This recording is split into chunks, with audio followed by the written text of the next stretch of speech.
He had a film presence that guaranteed credulity, guaranteed belief, you know? Few actors have it, and he bloody well had it. He was wondrous. His eyes, they said everything. He really had just an extraordinary face. Whatever he thought showed, you know. He was gorgeous. He was and has been described as the quintessential American hero. And he understood that, and he accepted his responsibility. And he was a forthright, quiet, wonderful man.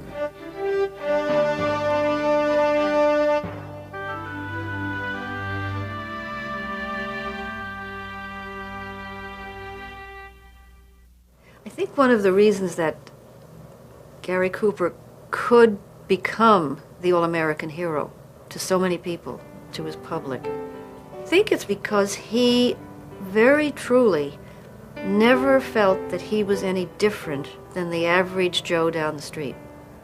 I remember hearing that from day one up until the last week that he was alive.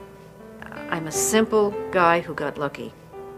Along with that was his sense that we have in us the ability to be our best self. He was as human as anybody. But in his roles and in the characters that he chose to play, his deep belief was in the nobility of the American spirit. It probably sounds corny, but he really felt that. He was born Frank James Cooper in Helena, Montana in 1901. The parents were English. Charles Cooper, Gary's father, apprenticed himself to a law firm and eventually was elected to the Supreme Court of Montana. They lived in Montana. They had a ranch outside of Helena called the 7 Bar 9. So he and his older brother Arthur grew up on that ranch. His mother was very elegant, very English, but she was also terribly strong. I mean, I think she could have crossed in a covered wagon and done very, very well. All the things that you associate with the West, the frontier, cowboys and Indians, buffalo, range, homesteaders versus free rangers, gun battles, all that sort of stuff was living memory to everybody that Cooper knew when he was a boy. Cooper, for a while, actually went to a school with some Indian children.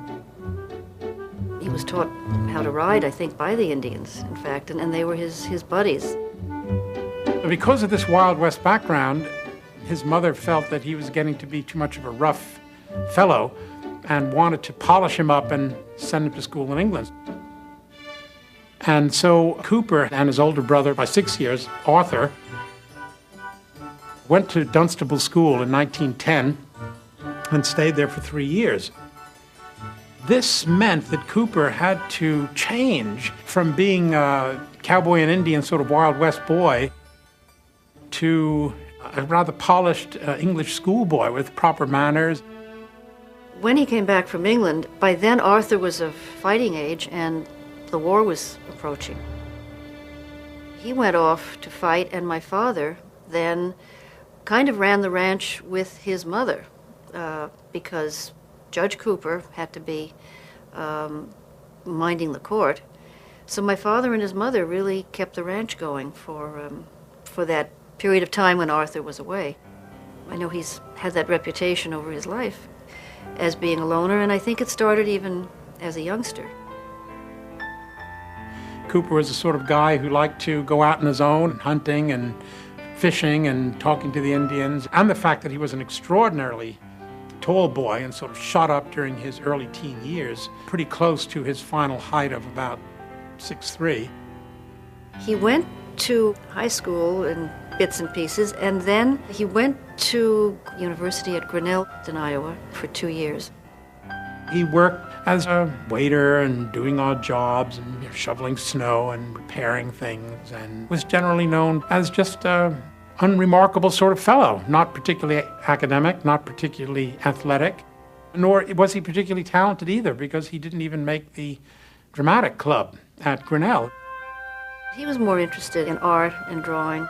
When I came across some of his old school books, and the pages are filled with drawings and sketches of Indians and saddles. Clearly nature, and living in Montana, growing up as they did on a ranch, that was clearly very, very much a part of his whole being.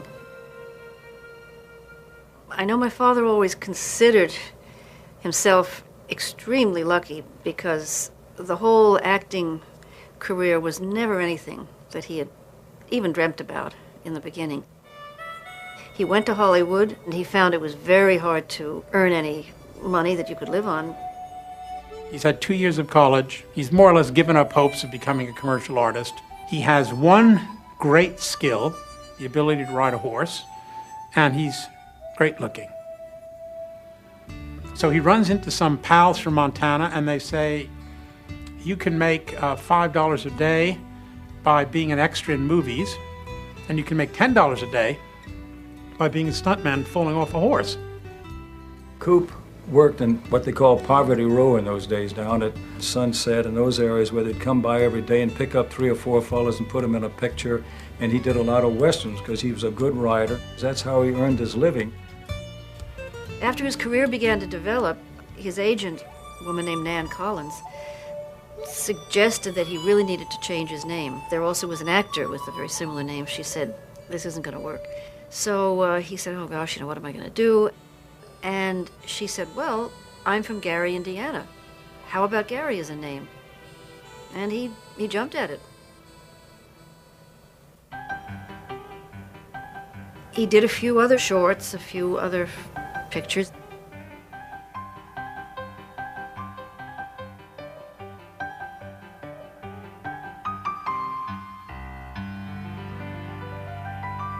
And then there was a Western called The Winning of Barbara Worth. And that brought him into some public attention.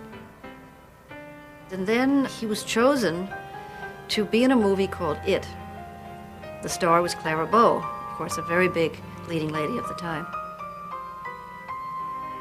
They seemed to hit it off extremely well together. There was chemistry on the screen. I guess there was chemistry off screen, too. She helped get him into Wings, the picture, that small part that he had that pyramided him into stardom. He has a tiny 90-second but very significant part in a very, very important silent movie that won the first Academy Award for Best Picture. The 2 young pilot cadets come into his tent, and he's kind of the old veteran, and he's chewing a chocolate bar, and he said, well, I have to go out and do a couple of turns. You see the shadow of the plane crashing, and that's the end of Cooper. And that one scene, he just exploded on the screen and became Paramount's most important leading man. The next year, after that small scene in Wings, he starred in 7 pictures here at Paramount. I don't know if anybody in our business during many, many years that had a career like Gary Cooper, just kept building and building and building over all the 120 pictures that he did. Coop had a lot of people that were very important in his life, and all the leading ladies adored him and wanted him in their picture as an extra, and then later as a leading man. All these years that my father was working in pictures, they were still silent films. So many people who were big stars in the silence could not make that transition, mostly because the voice wasn't able to project. Luckily, my father didn't have that trouble. He always teased and laughed about that. He said, well, he had so much practice calling hogs and calling for the cattle out on the ranch. He had good lung power. The first talking picture Gary Cooper did for us here at Paramount was The Virginian. He didn't have a lot of dialogue, but when he said it with such conviction, you listened and it meant something. He had great command. And that one thing where he said to Walter Houston, when you say that, smile, which became a saying for all the kids who were playing cowboys and Indians all over the country. They'd look at each other and say, when you say that to me, smile. And it was very much my father's character to say simply that and with the force to back it up. Once he began to make it, it was a tremendous rush. I mean, he was incredible looking. Everybody really started to go crazy about him. The women were chasing after him. The men thought he was wonderful. The Hollywood of the early days was quite different from today. The studio system was different. They built the stars differently. They protected the stars differently. The studios were very, very controlling about who their stars went out with. He managed to go where he wanted, with whom he wanted. It's interesting to me that he never had an inflated sense of himself. There was a wonderful Western expression that he taught me when I was very, very young. And I think I didn't realize what a lesson for life he was giving me. But it was something he learned with the cowboys. And he believed it, and he lived it. He said, "There ain't never a horse that couldn't be rode. There ain't never a rider that couldn't be throwed." You are pretty brave with women. What's the matter? Don't you like brave men? Perhaps.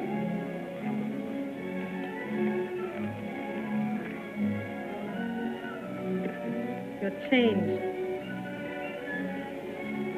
Soldier.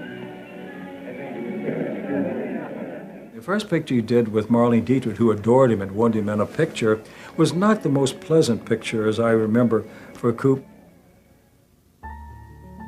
Joseph von Sternberg concentrated tremendously on Marlene Dietrich.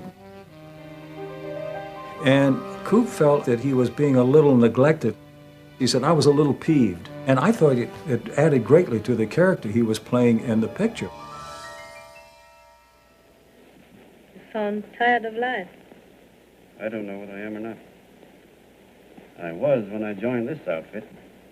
How about you, mademoiselle? Been on the stage very long? Long enough. Tired of it? No. You've got a lot of pictures with that man. Your husband? Husband? I never found a man good enough for that. That's just the way I feel about women. He had that ability to be at home in the saddle or in a Western outfit on a Western street. He was equally at home and did many pictures in which he was in tails and tuxedos and well dressed. He could do any kind of a part, and he could do it well. This was a sort of Cooper that people didn't know that much about. Somebody who, beginning in 1931-32, when he had gone to Europe and met the Countess de Frosso, an American millionairess, she entertained the highest society of Europe, including English royalty and nobility. She was a very sophisticated woman. They became friends and spent 1 or 2 years together. She is the one who made his taste so divine. He had impeccable taste. His clothes were made by tailors, and fabulous shoes, fantastic shoes he had, and he had boots, you know, and then he had great sweaters, and I mean, he had the best clothes in the world. She brought him a certain kind of sophistication that he had not had before. He took to it very naturally.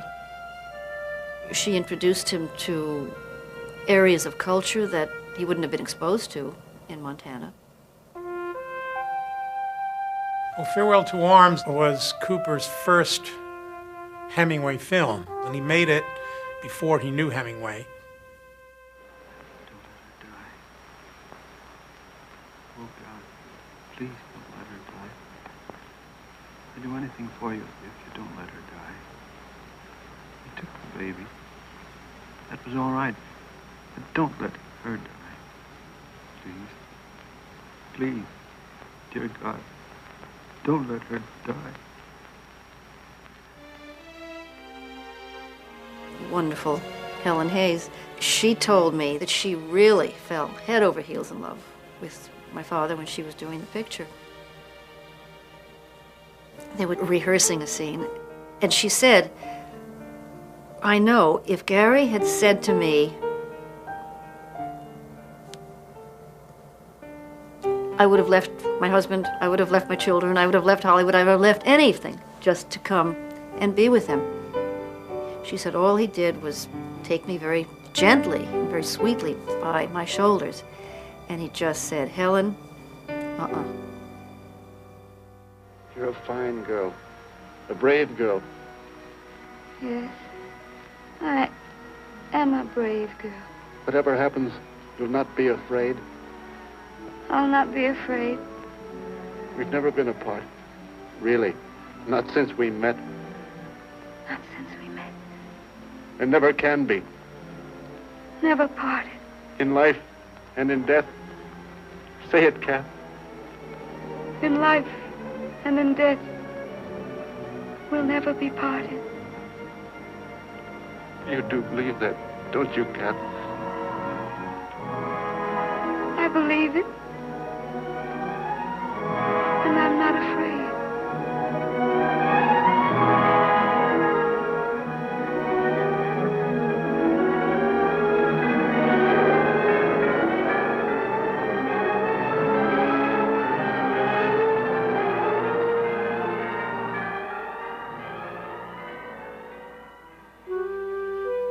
It's fair to say, in whatever situation my father was in, he enjoyed it to the hilt, but after a certain period of time, not terribly long, he was always ready to leave. My mother's name was Veronica Balfe, originally. Her mother and father were divorced. By the time my mother was 17, she really didn't like the New York social scene. She wanted to get out. She was a bit of a rebel. She wanted to do her own thing. So she came with her chaperone to California, and as her mother's brother was Cedric Gibbons, the great art director, her mother felt she was in safe hands. She was not like the Hollywood type of women who he had been with. And I suppose it was a time in his life that maybe he wanted to think about settling down. My mother's nickname has always been Rocky. She has tremendous strength, great vitality, and this tremendous shyness, which I suspect probably, aside from the fact that she was terrific looking, just a knockout, I suspect my father reacted to that as well. They were married in 1933, and they really were tremendous best friends and companions. She was very much of an athlete. She would organize all kinds of sports activities for him. My father loved to shoot. He loved guns. My mother refused to kill anything, but knowing my father loved shooting, she took up skeet shooting. She became so good, she was California State Women's Skeet Champion. And my father loved it.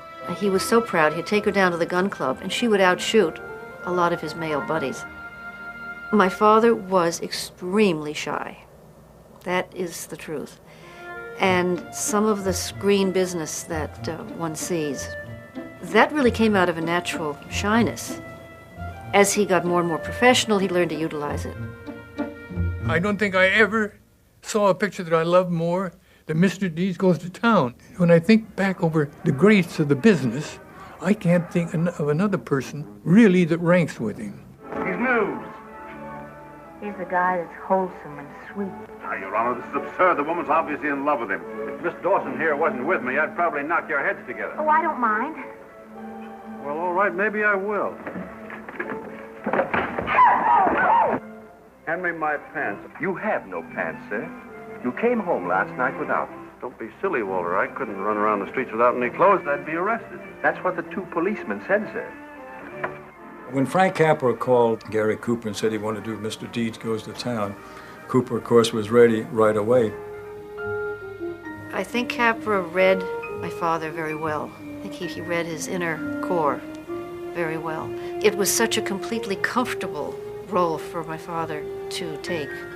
He felt that if he just knew the character, studied what the character was about, how the character would think if he were him, then Papa said, well, I don't have to act. Then I can just be. Cooper never seemed to be doing anything when he was acting. He seemed to be so minimal as to be virtually ineffectual. And yet, over and over and over again, this story is told that when the rushes were shown, everybody was dazzled by how great the performance was. Well, there you are, Grant's tomb. Hope you're not disappointed. It's wonderful. To most people, it's an awful letdown. Huh? I say to most people, it's a washout. Well, that depends on what they see. Now, what do you see? Me? Oh, I see a small Ohio farm boy becoming a great soldier. I see thousands of marching men.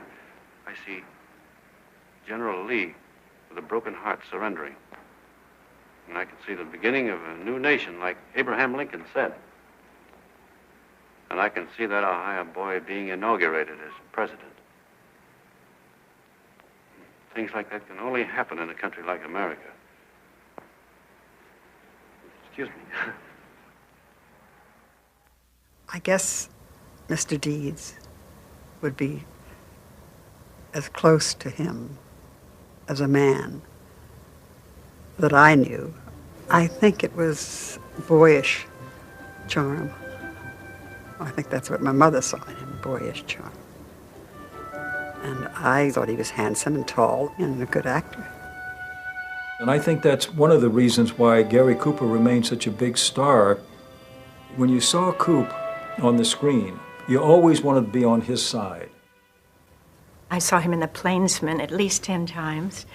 It was on the bill with the theater where I was dancing on stage, so I got to see it whenever I wanted to.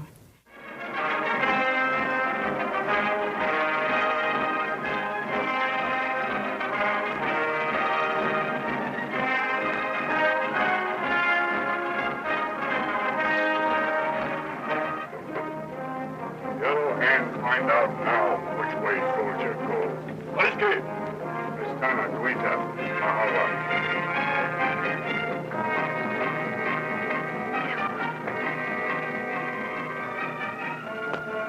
Yes, Calamity. I do. I love you. Very impressive in his gentleness and his directness and sincerity. I think that rang true with everyone that ever saw him right away, his sincerity. Beau Geste was one of the best films for me that he made. You want to stay here and die like rats in a trap, do you?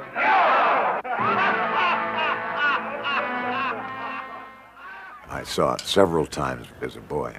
You see, he was surrounded by wonderful actors, but he carried the whole film. It's a film about brothers and loyalty and looking out for each other.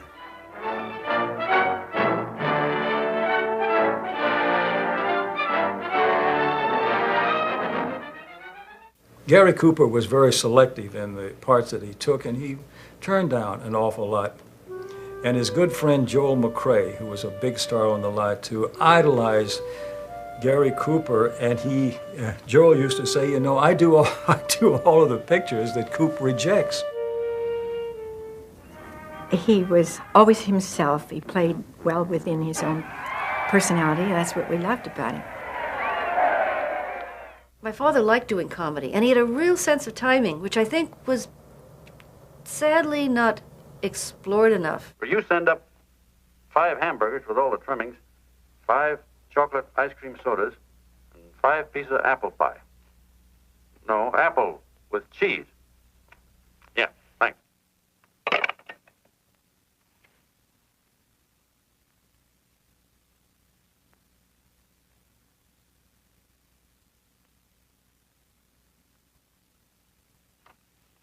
Hello there. Frank Capra was instrumental in so many people's lives, Jean Arthur, Jimmy Stewart, Gary Cooper. And Cooper just adored Capra. I think all Frank Capra had to do would be to call Coop and say, I'm starting a picture in 3 weeks. Coop, they say, fine, when do you need me?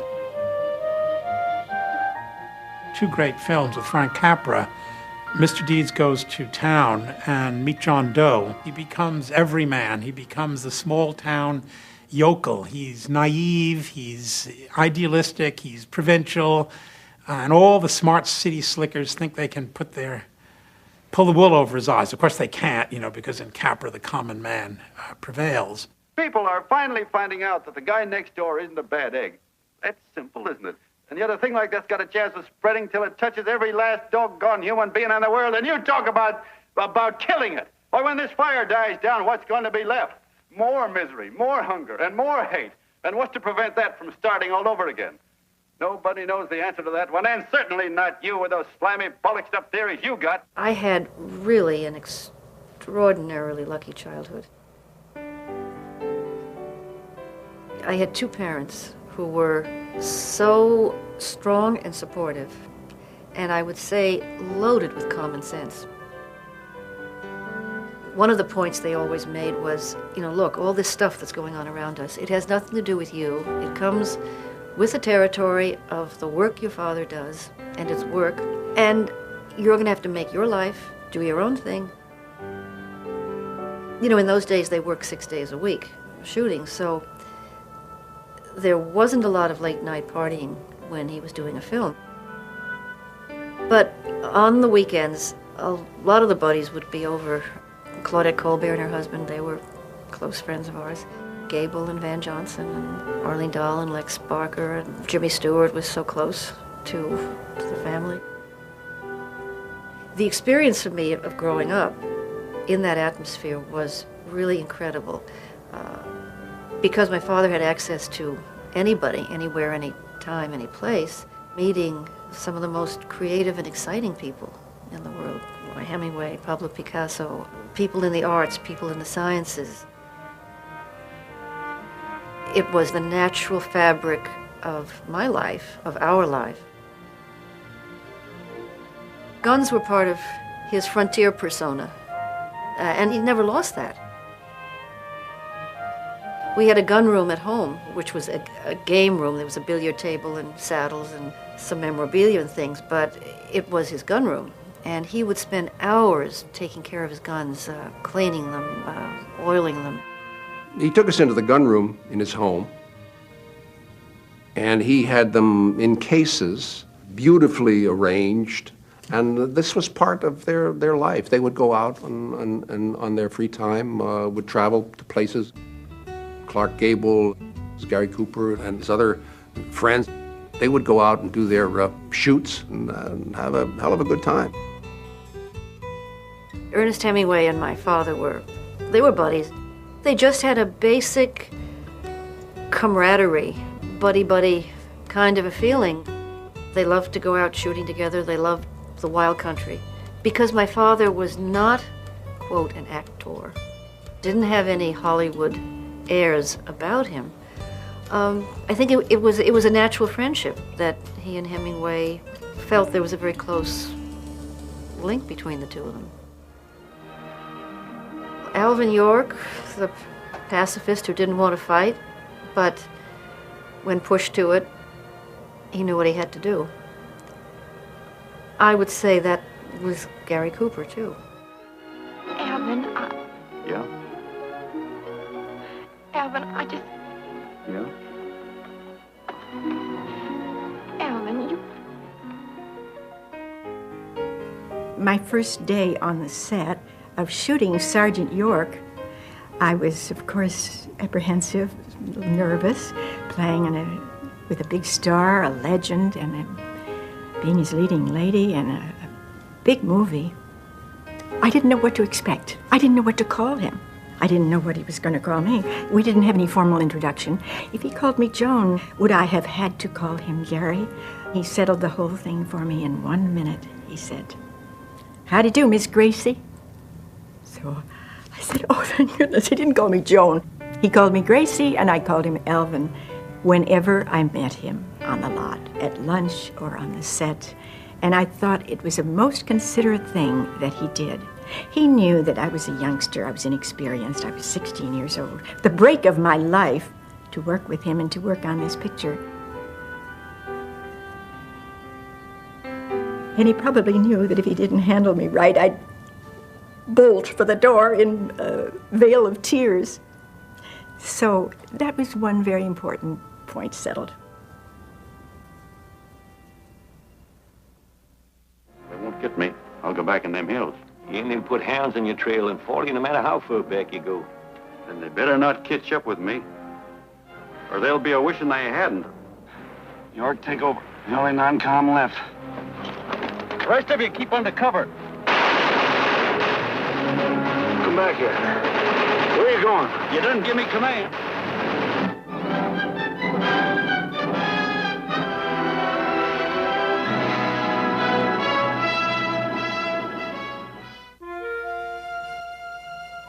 My father hated fighting. Loathed it. He would do almost anything to avoid an argument. But don't step over the line.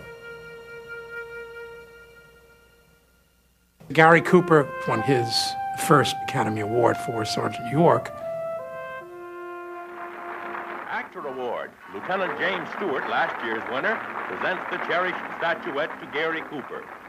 He wins his Oscar for a vivid portrayal of Sergeant York.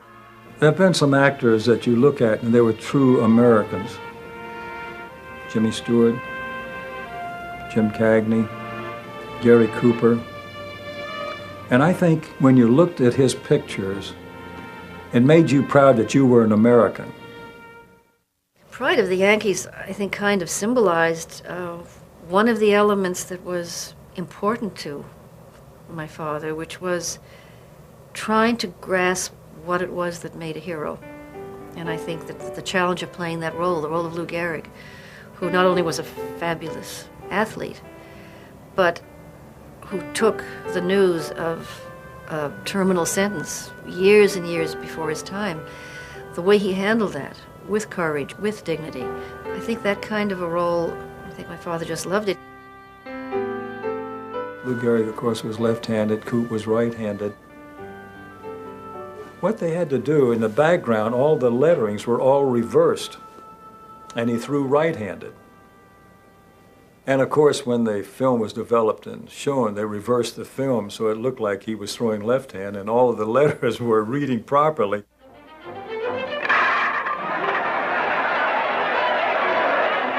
Tanglefoot? The story of an American hero, cheered and idolized by millions, a symbol of courage and true sportsmanship. The pride of the Yankees, a strange and fascinating drama in the real life of a man, his hopes, his dreams.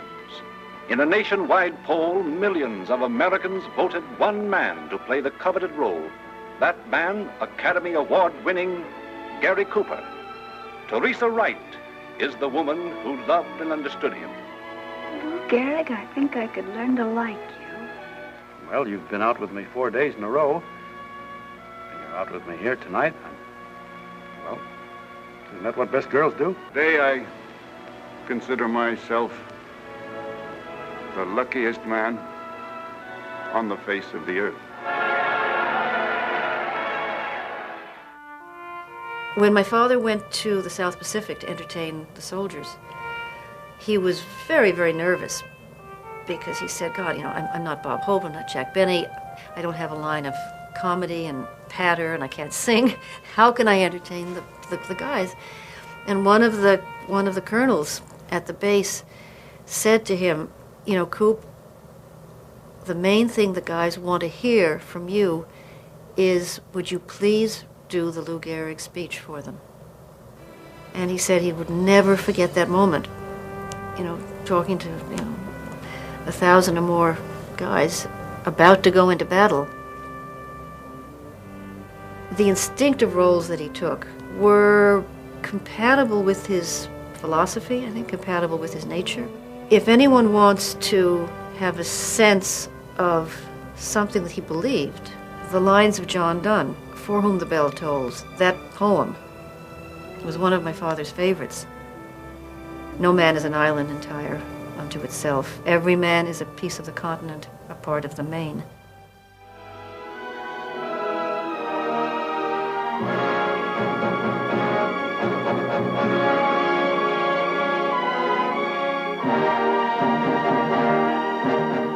If there's nothing to do for you, I'll sit by you and watch you.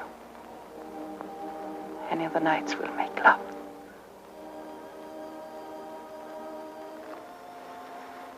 You are shameless.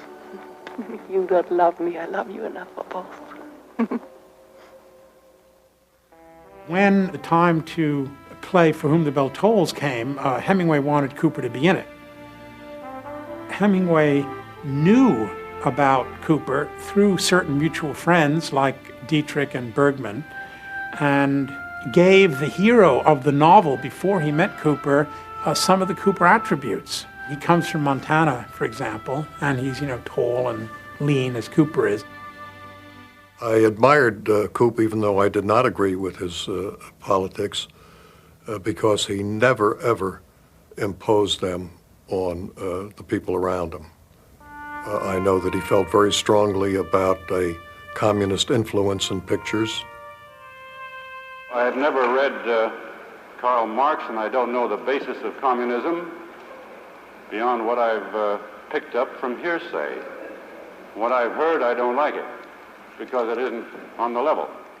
I was sitting in the first or second row of the audience, which was a big audience. We were in quite a big room. There must have been, well, there were at least several hundred people. The place was always crowded. I was surprised to see Gary Cooper because I didn't think he would bring anything to the hearings, and he didn't. All he brought was his personality, and that's what they were looking for. I am not in nearly as good a position to know as some of the witnesses that have been ahead of me, because I'm not a very active member in our guild. Yes, he said how he felt. He was against communism and the people who were part of it, but he never named anybody. He never got involved in that sense. And that, to me, tells more about him than anything else, because I had so many friends that were ruined, and not rightly so. This is Howard Roark, possessed of a great talent, but unwilling to compromise his ideals at any price. Dominique Francon, the kind of woman who could enslave any man except one.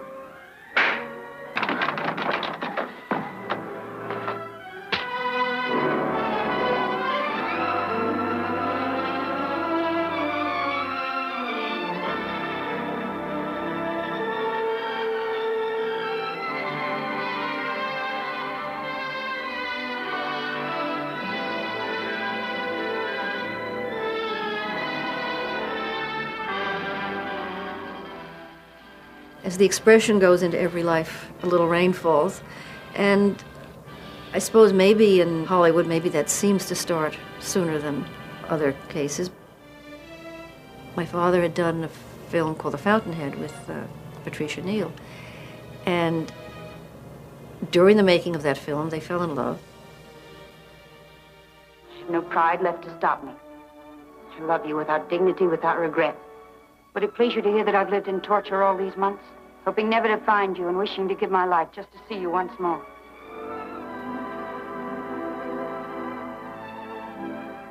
We went on location first, and that, but oh my dear, from that moment on, I just loved him.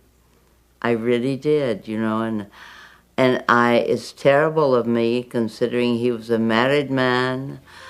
But that didn't mean a thing to me because it was terrible of me to do in those days, which one does when one's young. But really, to me, he was the beauty of the world. My mother and father both, I think, handled it very, very sensitively from my point of view, very intelligently. And I was never made to feel that there was any lack of love for me, or that I was responsible, or that his attitude toward me had changed. In fact, my mother was very strong, really admonishing me not to blame him.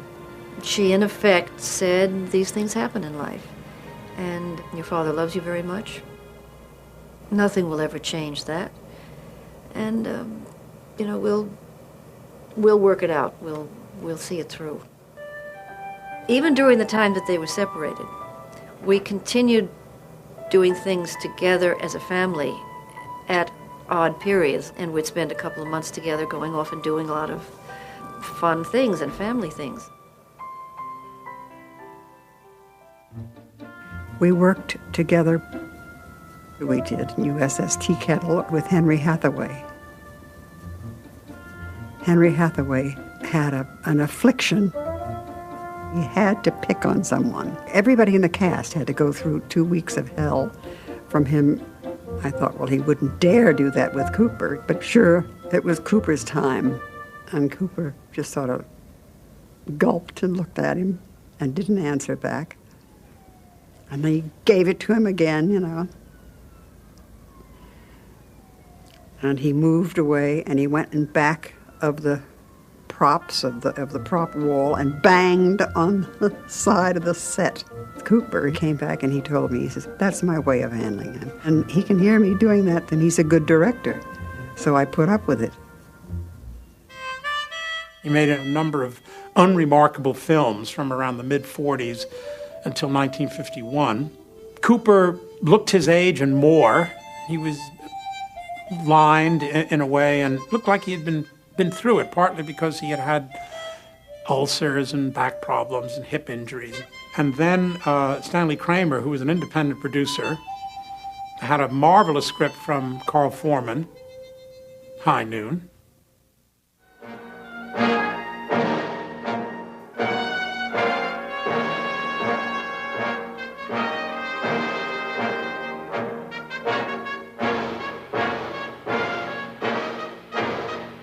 I mean it. If you won't go with me now, I'll be on that train when it leaves here. I've got to stay. A terror-stricken town left him to face 4 killers, single-handed, at high noon. At one point, when he's been abandoned by everybody, his deputies, his friends, the townsfolk, his former mistress, his wife, he goes into his office and closes the door and writes out his last will, and then he puts his head on the table and he cries because he's afraid. And that's so moving. And it's so antithetical to the thousands of cowboy movies that have been made where the hero is untouchable and invulnerable and can shoot 100 people and nothing will ever happen to him. Seems like all everybody and his brother wants is to get me out of town. Well, nobody wants to see you get killed. Hold it, where you going? I don't know. Back to the office, I guess. Oh, no, you're getting on that horse and you're getting out. What's the matter with you? You were ready to do it yourself. You said so. Look, Harv, I thought about it because I was tired. You think about a lot of things when you're tired. But I can't do it. It's a classic American film of how a man has to deal with evil on his own. So this is really going way beyond what anybody had ever done in a Western before.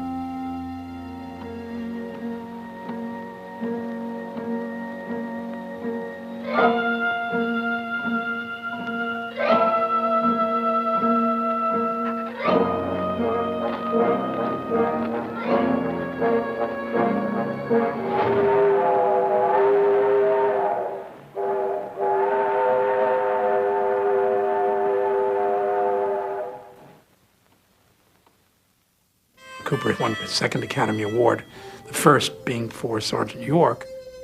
The loneliness that Cooper had in his private life, I think that came out in the picture.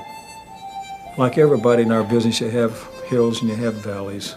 And at that particular time, Coop said, I need a good picture. And boy, did he get it in High Noon. Whew, did he get it. And those of us that knew him oftentimes worried about things that were happening to him that were not pleasant. The separation from his family at one time, which was unfortunate, and which just tore him apart at times. I didn't intend to break up the marriage when we started, but it was real deep love. Things were happening to him. He had to go to the hospital. It was an ulcer. because what you're doing is eating you up. And I called his mother, hoping she would say something delicious to me. But she didn't. She said, you know, it's all your fault. And it disturbed me, and I called Gary, and I said, this is it. And he was in the hospital, and he was upset, but so I didn't see him then. That broke us up. Whatever decision-making process he went through when he decided he wanted to come back home, those are always mutual decisions, you know. It takes two. I think it's stupid to say you go back, because you don't go back to anything. You either have the wherewithal to pick up and start again. And the two of them did, and as a family we did. Gary Cooper and Burt Lancaster, the quiet man and the gunslinger, fighting side by side, and each other.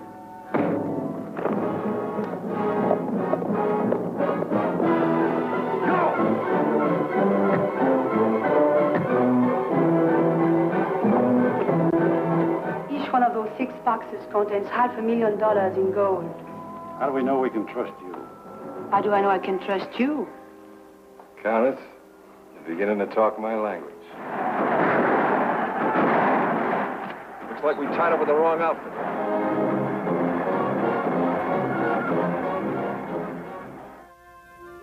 We were so surprised because I'd only done about 30 pages of script with a fellow named Borden Chase, and Gary Cooper said, yes, I'll do the picture. Burt Lancaster was going to play the lead in the picture. So it came as a big surprise even to Burt. God, he welcomed it with open arms. He said, gee, this really puts us in the big time. With Coop, I'll play the villain. Everything was perfect from then on, gosh. Until the very end of the picture, I'd begun to like Burt so much in the picture as the villain that I said, I don't think we should kill him, Coop. And he said, well, I wouldn't finish the picture if I didn't kill him. In many ways, Gary Cooper was one of the most moral men I ever knew. I think that's why he loved to make Westerns, because the Western is the most moral story you can tell. It's a good against evil, with a good winning out. So many people refer to Gary Cooper as the American hero. Sometimes they say the last American hero. In a film sense, he certainly became almost a mythic figure. There have been so many magazine covers that pick up on the image as heroic. So many heroes today let people down right away. I don't think Cooper would ever be accepted as a villain. You accepted him as a man who could rise to the occasion to defeat evil and confront all kinds of problems. I don't think that Cooper was the most versatile actor. There are actors who can play many parts, and there are actors who can play themselves very well. But when you looked in his face, when you played a scene with him, he had the ability to maintain heroic presentations because he had a higher inner life in his eyes. They used to say the camera loves him or the camera loves her. And it depended on how they photographed and how they came across. And I think mostly it's in the eyes and in the attitude and a general attitude of life. He did a great many Westerns, and yet could play romantic leads. 2 pictures with Marlene Dietrich, Morocco and Desire, in which he was stunningly good-looking. He could do that, too, even when he was older. When he did Love in the Afternoon with Audrey Hepburn, who must have been then at least 20 years younger than he still could manage that.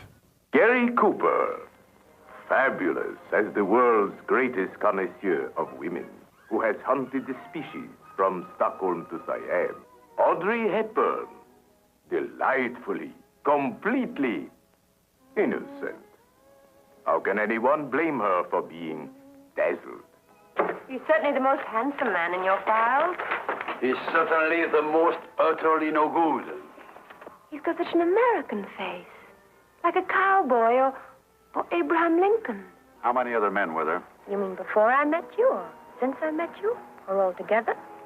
Quit stalling.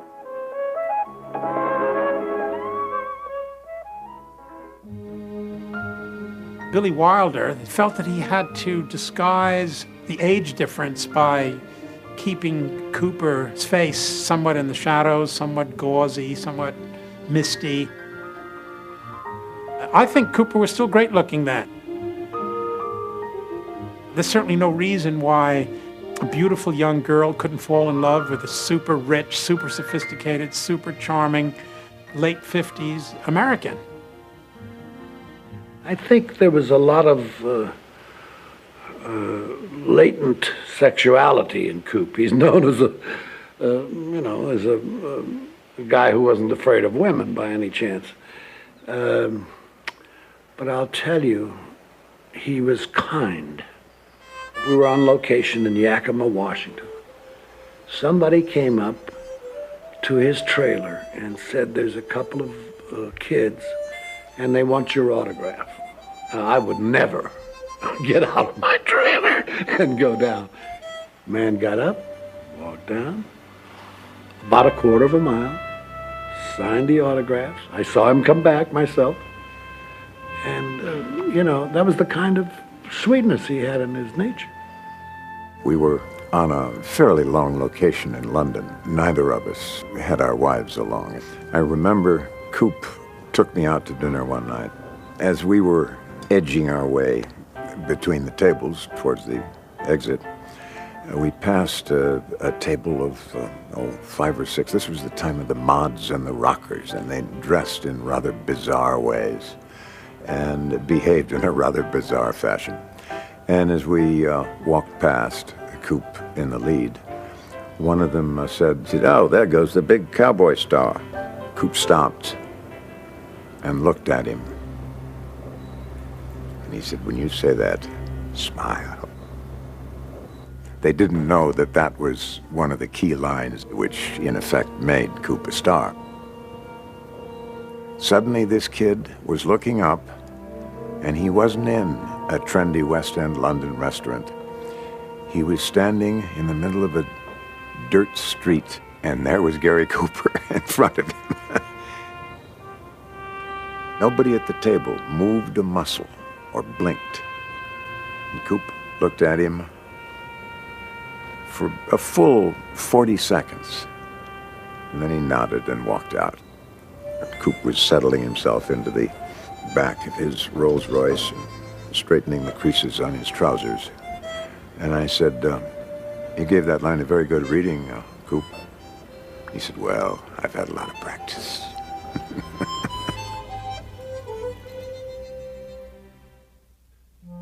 He was offered a particular kind of picture, of course, in which the character was immensely heroic.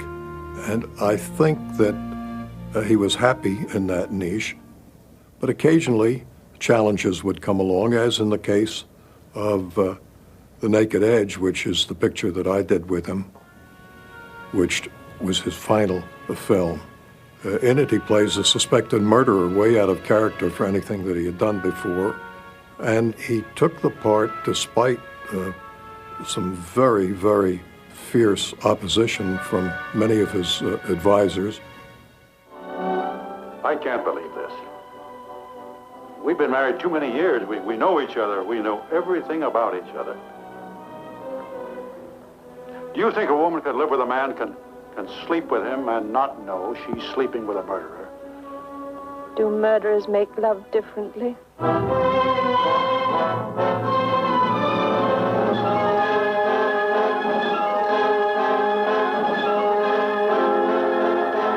Come on, Martha.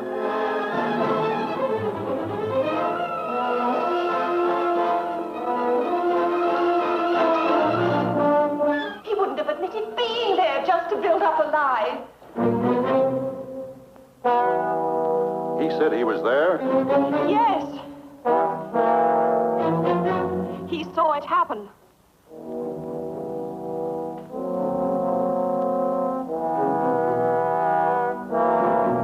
That's unfortunate for him. He wanted to try another kind of a persona, another kind of role. The audience was supposed to believe that he was the bad guy. At the end of it, he said, they just wouldn't believe it. If he ever felt restricted, I think maybe it was that he couldn't range too far afield because he had to make the public happy.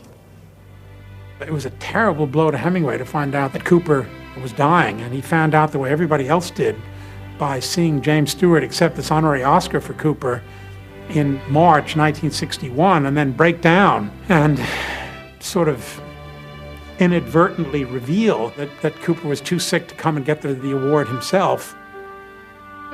He gave me a wonderful lesson because we went to play golf one day when he was still well enough to play. And I was thinking, walking around the golf course, who the hell cares? I mean, you know, so what if you hit a birdie or an eagle or if you're over par or under par? He's not going to be around in a month. You know, why care when you know time is so limited? And in fact, he cared even more. And it didn't matter that there wouldn't be very many tomorrows. It was focused on today. When he got the diagnosis of cancer, he opted not to do a lot of treatments for it. They didn't have as many options then as they do today. He said, I've had one hell of a great life, and he was very at peace with himself. He was the child of his time, and I doubt if that could ever happen again. That kind of personality. We are too cynical now. It's like you can't make a Frank Capra movie anymore, you know, because there are no Frank Capras and there are no Gary Coopers. And it's sad, but true.